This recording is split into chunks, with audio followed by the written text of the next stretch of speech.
వారందరూ ఆయన అపహాస్యం చేశారు, ఎగతాళి చేశారు. మేము అమ్మాయి జబ్బు పడి ఉంది, మేము నాడి చూసాం, శ్వాస చూసాం, హార్ట్ బీట్ లేదు, ఏమీ లేదు, పూర్తిగా చనిపోయితే ఈయనేంటి నిద్రపోతుంది అంటున్నాడని ఆయన్ని హేళన చేశారు. అప్పుడు ఆయన పేతురు, యాకోబు, యోహాను ఈ ముగ్గురిని వెంట పెట్టుకుని వెళ్ళి లోపలికి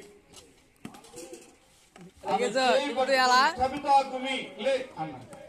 అంటే చిన్నదానా లమ్మని అర్థం. కవితాకుమి అనగానే ఆమె లేచి కూర్చోండి.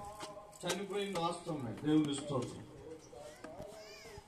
అయితే ఆయన స్వరములో జోమున్నది కాబట్టి ఎక్కడో మృతుల లోకములో ఉన్నటువంటి ఆమె ఆ శరీరములోకి వచ్చి తన శరీరములోనికి వచ్చి లేచి కూర్చుంది. ఆశ్చర్యపోయింది.